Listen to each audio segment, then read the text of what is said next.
sent bien, là, au soleil. Ça va taper fort, on va s'éclater. J'en peux plus, je vais prendre un verre. Fonce pour Sprite et passe au citron vert. Plonge pour ce goût qui désaltère, c'est frais comme la mer. Je le préfère. Sprite au citron vert. Sprite, ça désaltère. Sprite, mon choix est clair. Si vous savez descendre cet escalier avec la paire, vous saurez le monter. La paire, il n'y en a pas deux.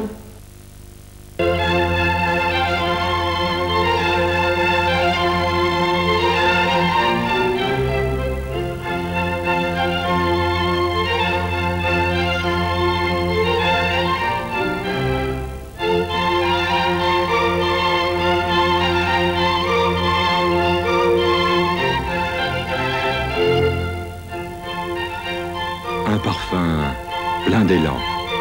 Eau de parfum numéro 19. C'est le printemps, bidou bidou. Voici le beurre primeur, le beurre de printemps, bidou bidou président. Codor, j'adore, j'adore Codor, contre Codor, j'adore. Des chèques 100 000 chèques Jusqu'à 1 million de francs. C'est chez SO, 100 000 chèques gagnants, des chèques jusqu'à 1 million de francs. Y'a qu'à gratter, y'a qu'à gagner. Gagné! Gagné! Gagner 100 000 chèques gagnants. C'est ça le nouveau jeu du Tigresso.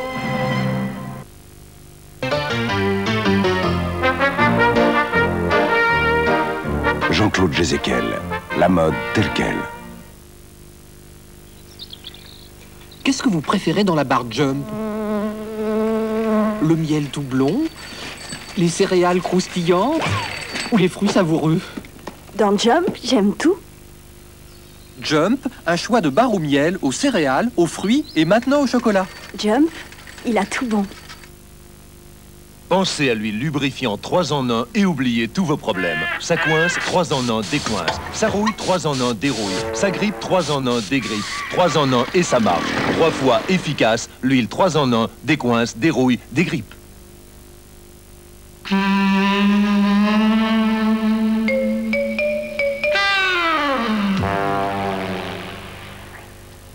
T'as le pilot. T'as le pilot. T'as le pilot. T'as le pilot. Mais il y a des matelas pour ça. T'as le pilot. Dormez comme vous aimez. Il y a celles qui ont la frite, mais pas les frites. Et il y a celles qui ont les frites sans rien faire. Ça, c'est Moulinex. Friteuse automatique Moulinex, le panier descend et remonte tout seul. Rien n'arrête, Moulinex.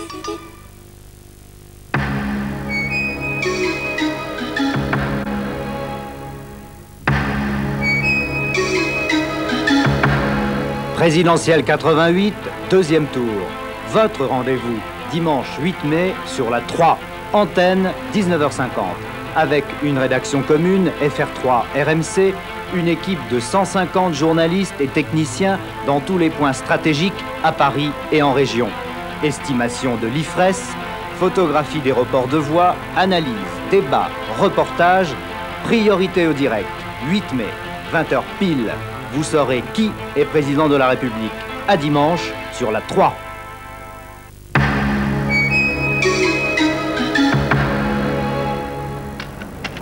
Un taxi de Los Angeles charge un assassin.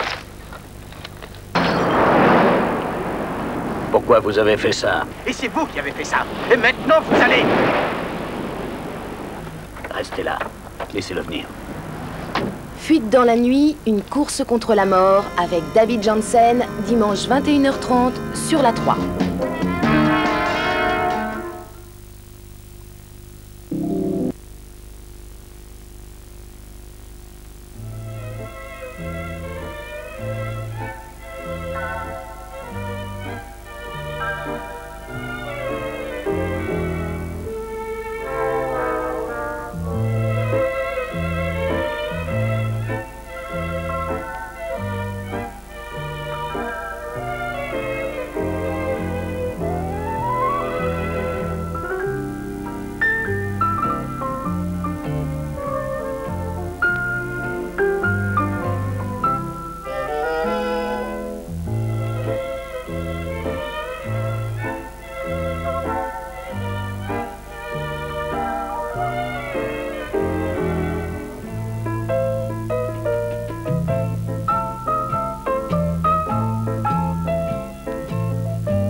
Eh bien, nous vous demandons quelques instants de patience. Nous avons un petit problème de liaison avec le magazine Thalassa, mais dans quelques instants, l'émission va reprendre, l'émission Thalassa.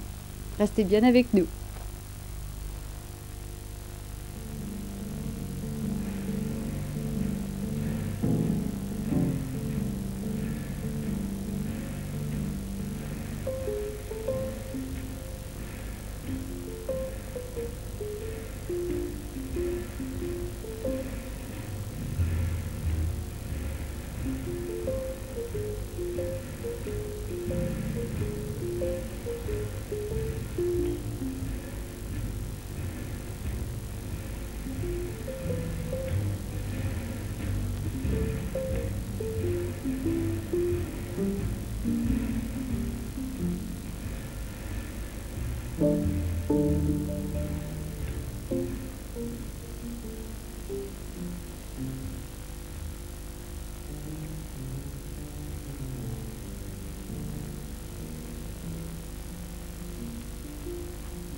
Une histoire australienne, la chasse de Jane sur l'un des plus grands gisements de langoustes du monde.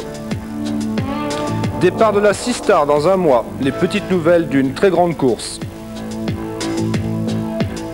Offshore revue de détail demain à Saint-Tropez, première épreuve du championnat d'Europe.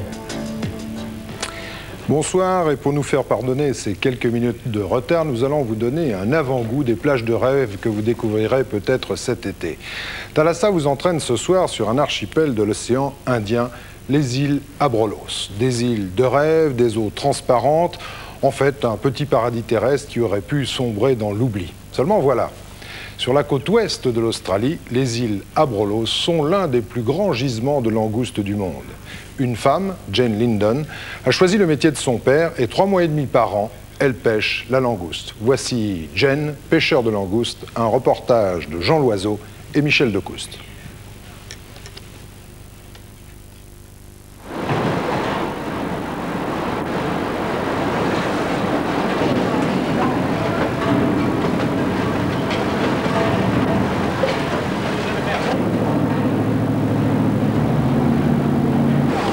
Ce jour-là, la coopérative des pêcheurs a traité 66 tonnes de langoustes.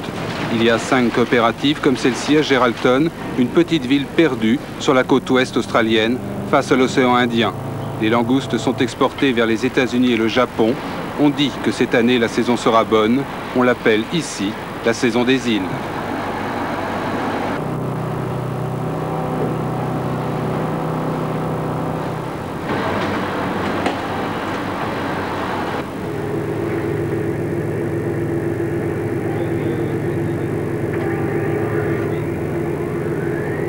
Nous sommes à bord du Southern Lady, l'unique bateau qui, un jour sur deux, assure la liaison entre les îles et le continent.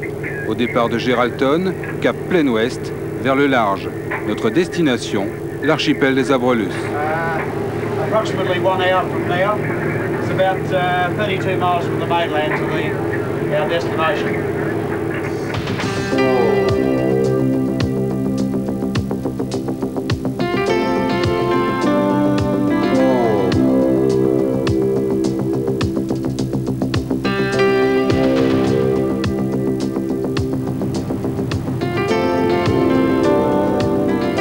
Il nous faudra en tout 4 heures avant d'apercevoir les Abrolhos. Le premier à les voir, c'est le vieux Sid Lidon. Il pêche dans la région depuis plus de 30 ans et bien avant tout le monde. Son œil exercé a repéré ces îles qui dépassent à peine de la surface de l'eau.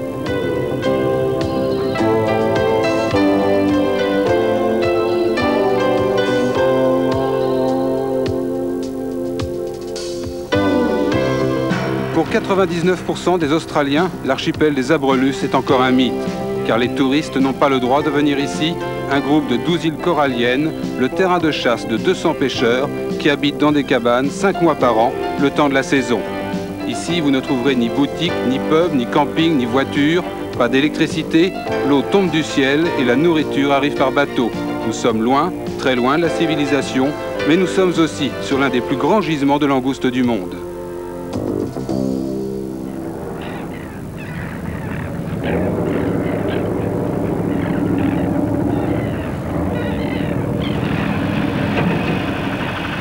La saison commence demain. Cela signifie qu'il ne reste plus qu'une journée pour préparer les casiers et y mettre les appâts. Une tête de saumon et une patte de veau.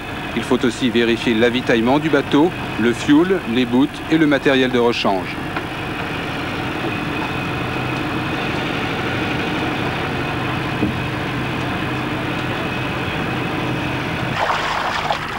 Pour la saison, les pêcheurs sont venus s'installer sur les îles avec femmes et enfants. Et ce jour est le dernier, où il reste encore un peu de temps pour s'amuser avant les 10 heures quotidiennes de pêche fébrile sur la barrière de corail.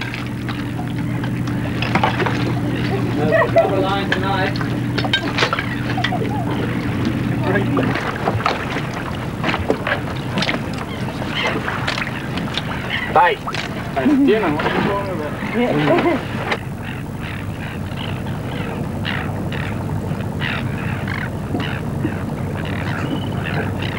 Voici Jen Lidon. Elle est l'un des 200 pêcheurs des Abrolhos. Comme chacun d'eux, elle pilote son propre bateau et est assistée d'un mousse. La première qualité d'un pêcheur ici, c'est la mémoire. D'une année sur l'autre, il faut se souvenir et reconnaître les bons coins. Et chaque pêcheur garde jalousement ses secrets.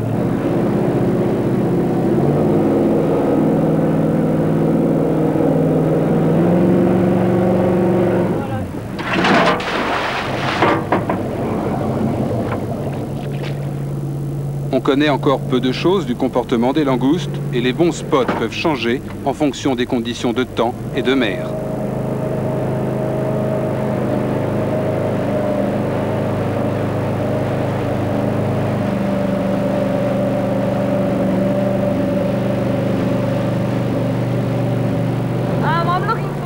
Je cherche les endroits qui étaient bons dans le passé. Je m'en souviens et je me souviens aussi de leur utilisation suivant les conditions de mer, qu'elles soient calmes ou agitées. J'ai comme ça en tête des centaines et des centaines d'emplacements possibles.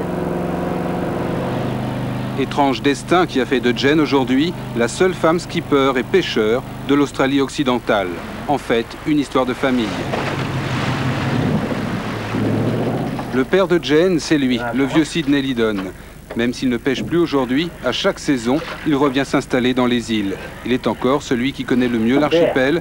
Pour lui, tout a commencé il y a bien longtemps et très loin d'ici, en Grande-Bretagne. ancien de la Royal Navy, impliqué plusieurs fois dans des affaires de trafic de cognac, lorsque Sidney Lidon s'installe à Douvres, il devient tout de suite une personnalité locale. Avec ses bateaux, c'est lui qui accompagne les nageurs en mal de record à travers le Channel, et même ses naufrages sont célèbres et alimentent les journaux.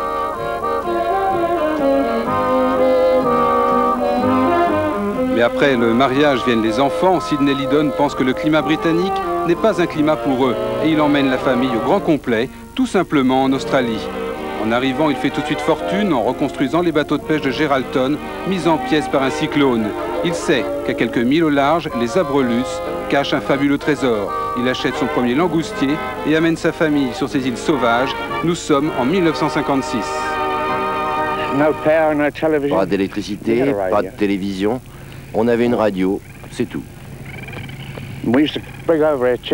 J'amenais des poulets, mon chien. En fait, je déménageais toute la maison. On restait là 6 mois et tout le monde était content. On faisait notre pain et quand on avait vraiment faim, on tuait un poulet. Et puis, bien sûr, on avait du poisson, plein de poissons à manger. C'était la bonne vie et puis regardez, que pouvait-on vouloir de plus ?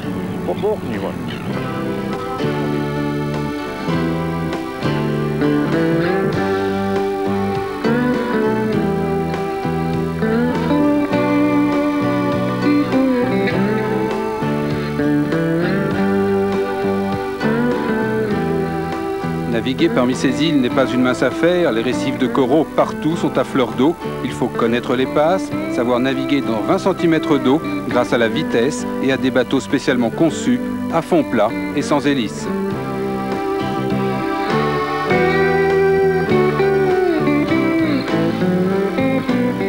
Lorsque Sid Lidon arrive dans les Abrelus au milieu des années 50, il n'est pas le premier. Sur une autre île, située à quelques minutes de navigation, la sienne, s'est déjà installée une communauté d'Italiens qui avaient fui l'Europe juste avant la dernière guerre, une Europe synonyme pour eux de misère et de chômage. Aujourd'hui, les Italiens ont formé ici un véritable petit village méditerranéen avec son église et son ambiance communautaire.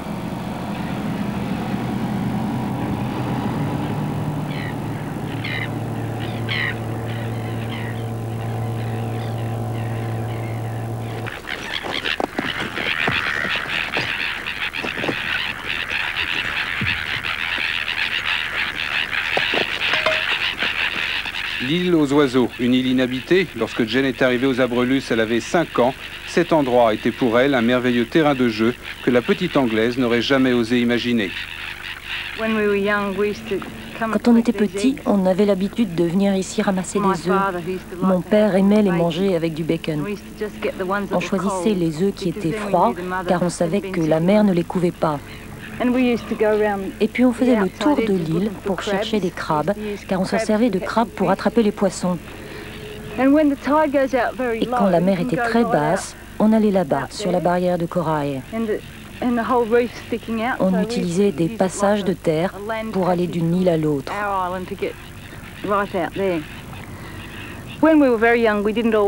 Quand on était très jeune, on n'avait pas toujours de bateau à notre disposition.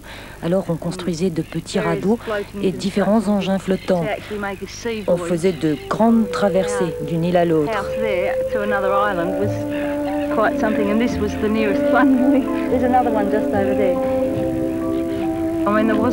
On n'avait rien d'autre à faire. On n'avait pas de télévision. La nature était tout pour nous. Quand les oiseaux commençaient à couver, c'était un événement important. Ça peut sembler idiot aujourd'hui.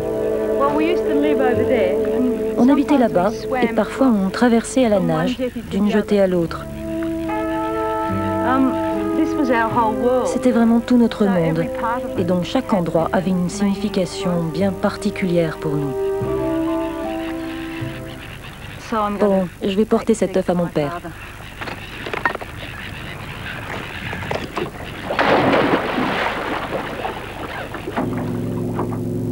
Mais très vite, les jeux d'enfants vont se transformer en l'apprentissage d'un véritable métier. Et aujourd'hui, Jane a 70 casiers à déposer au fond de l'eau, dans des coins connus d'elle seule.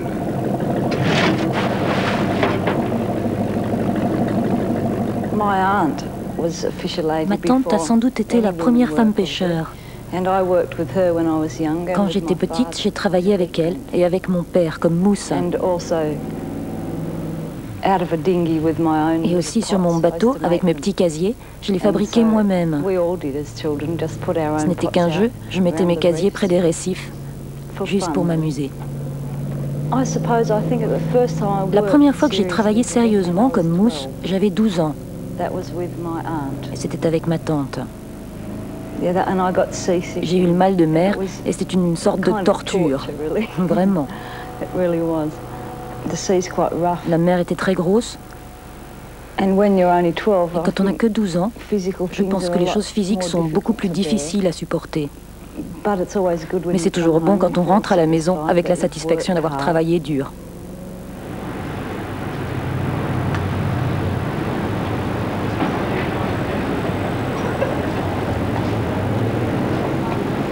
Jane a maintenant 40 ans. En dehors de la saison de pêche, elle habite la petite ville de Fremantle.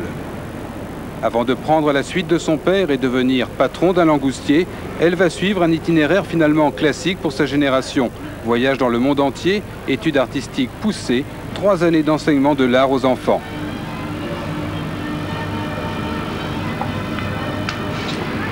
Elle a maintenant fondé une famille et habite dans une maison qu'elle a dessinée, conçue et construite elle-même.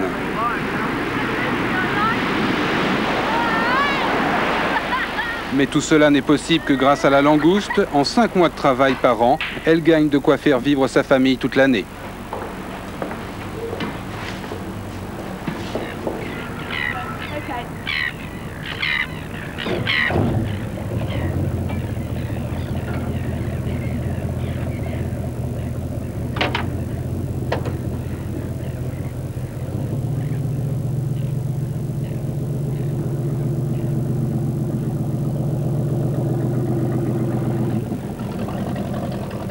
Il est 7 heures du matin, Jane s'est levée avec le soleil il y a 1 heure. Il est temps de faire route pour aller relever les 70 casiers déposés la veille.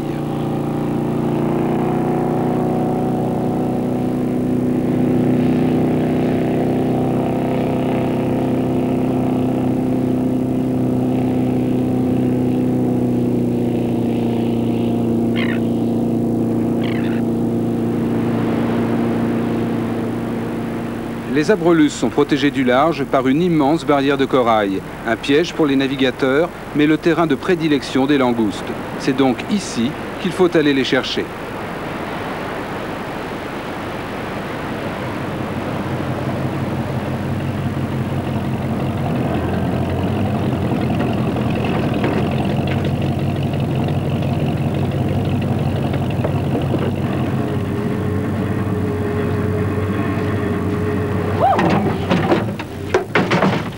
Inlassablement et pendant des heures, Jane et son assistant vont accomplir les mêmes gestes. Remonter un par un les casiers, les vider, les regarnir en appât et les remettre à l'eau.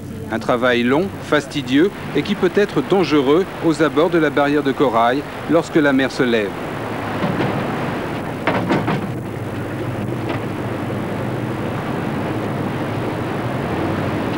Aux abrelus, il ne se passe pas d'années sans qu'un bateau ne soit retourné par une déferlante. C'est cela aussi le challenge de cette pêche.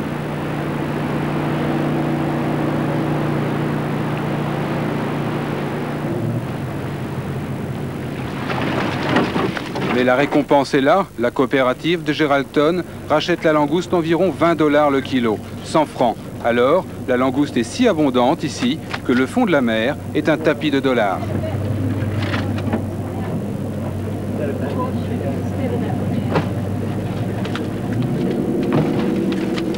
Very good. They have only seasonal work.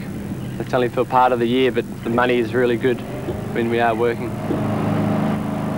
En 5 mois, Bill gagne assez d'argent pour nourrir sa famille toute l'année et vivre sa véritable passion, surfer les plus belles vagues de la côte australienne.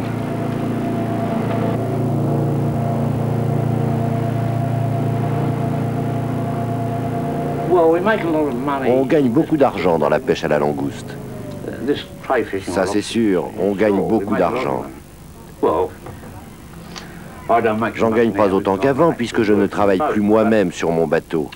Mais je gagne encore de l'argent.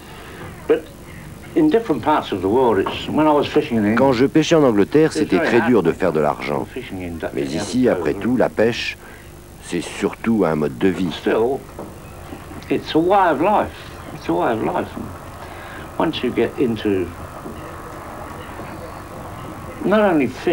Pêcher ou simplement aller en mer, c'est quelque chose qu'on a dans le sang et dont on ne peut se débarrasser.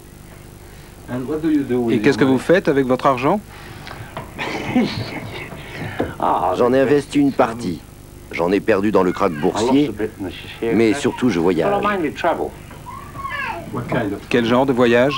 Je vais en Europe. Et cette année, j'ai fait un tour du monde.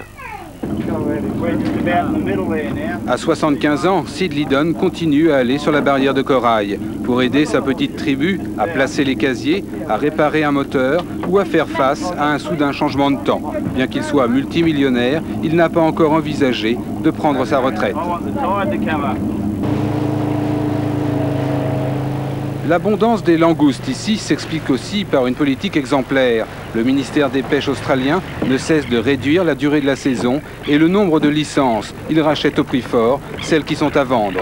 Une politique qui arrange tout le monde, la nature est préservée et les pêcheurs gagnent très bien leur vie.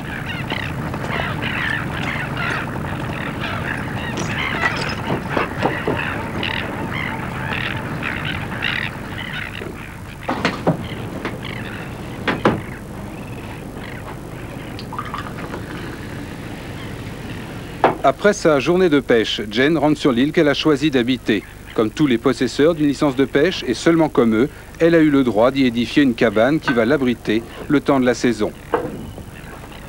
Une cabane essentiellement construite avec du bois trouvé au bord de l'eau, reste d'anciens naufrages. Jane, comment était la pêche aujourd'hui? Super. Combien de sacs? 6. Ça fait combien? Combien d'argent? Oh, je n'y ai pas encore pensé. Je suppose...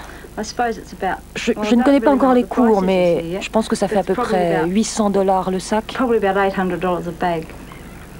Pour combien de kilos? Ça fait presque $5000 en tout. Vous pensez que la saison sera bonne? Je ne me risquerai pas à faire la moindre prévision. C'est comme une superstition, c'est mieux de ne pas y penser. Si vous partez le matin en vous disant « Aujourd'hui, je fais 6 sacs », vous êtes sûr de ne pas les faire.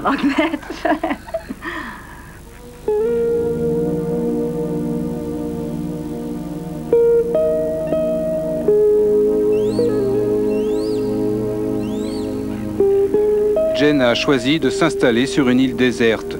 Par goût de la solitude sans doute, mais aussi et surtout par goût d'une nature vierge et préservée.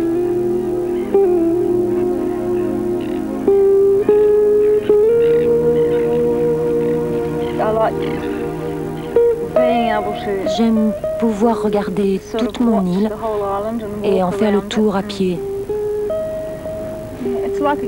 C'est comme un jardin, mais sans plantes,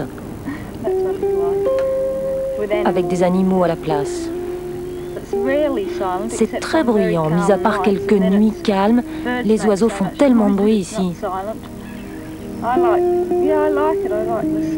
J'aime le ciel, l'eau. J'aime aussi la plage. En fait, j'aime me retrouver sur mon île après la pêche.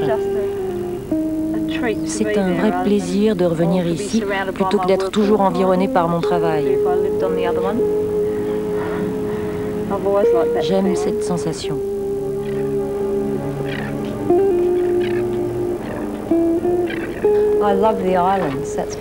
J'aime les îles et c'est rien de le dire.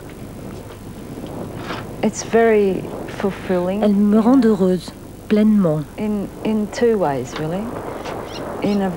À voir, c'est ce qu'il y a de plus beau. J'ai cette obsession d'avoir un horizon à 360 degrés et tout le ciel, pas seulement des petits morceaux par-ci par-là.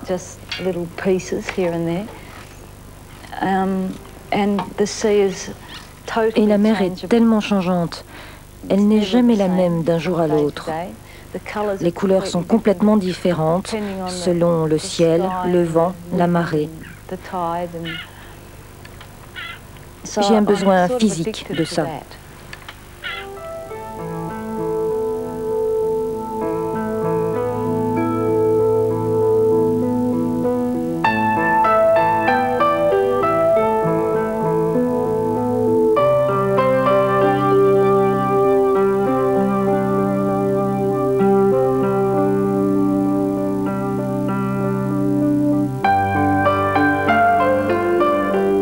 Magie des lumières dans ce pays pas comme les autres. Des lumières qui continuent à hanter Jen lorsqu'elle est de retour à Fremantle. Mais Jen, l'artiste peintre cette fois. Dans son atelier, elle passe des jours et des jours, littéralement possédée par la magie des Abrolus.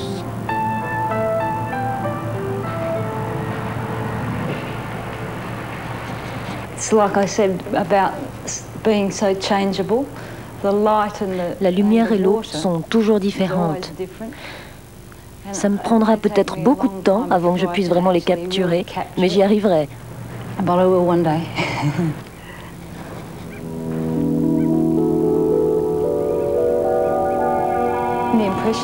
Même les impressionnistes ont eu du mal à peindre l'eau, car elle est très mobile.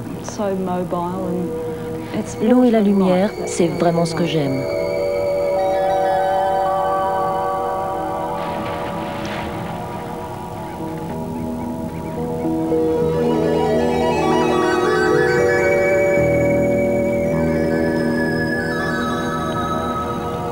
Magie des couleurs de la mer lorsqu'elle devient rose au moment de la reproduction du corail.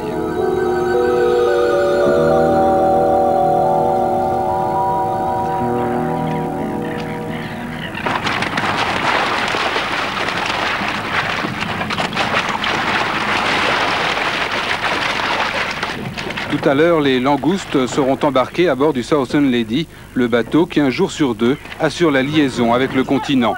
Il faut les sortir du vivier, les regrouper par sac de 50 kilos. Après son père, c'est au tour de Jen d'accomplir ses gestes immuables. Elle sait aujourd'hui qu'elle continuera de pêcher la langouste tant qu'elle le pourra, pour l'argent que lui apporte cette pêche et la liberté qu'il représente, mais aussi pour l'amour de la nature et de la mer. Un amour que lui a inculqué son père, tombé amoureux de l'océan, lui, il y a plus de 50 ans.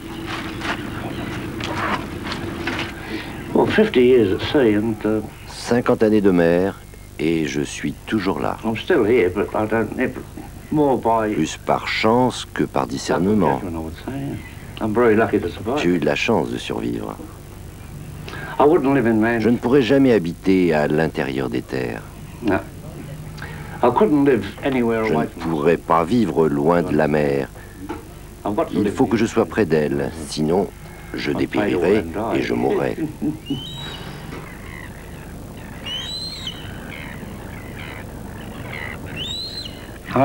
J'ai écrit mon épitaphe, c'est quelque chose comme ça. Quand je mourrai, comme nous devons tous le faire un jour, ne m'enterrez pas sous cette terre où je pourrirai lentement. S'il vous plaît, brûlez-moi bien, et ce qui reste, donnez-le à l'océan, où je pourrai reposer en paix et peut-être nager avec les dauphins. «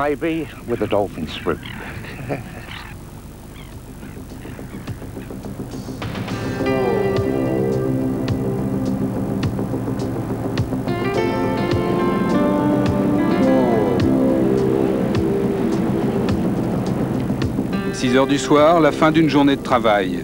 Le Southern Lady est au rendez-vous. Dans quelques heures, les langoustes seront à la coopérative de Geraldton avant de s'envoler vers le Japon et les États-Unis.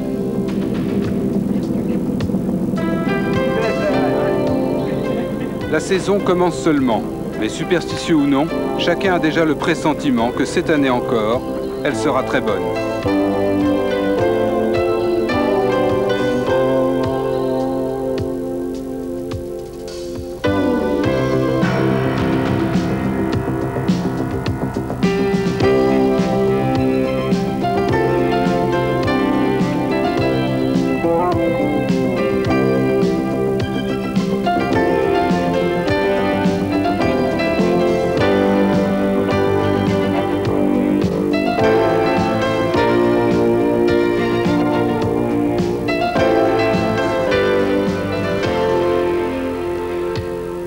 très beau reportage, très belles images, un reportage de Jean Loiseau qui, je vous le signale, du continent australien et simultanément le destin de tous ces animaux.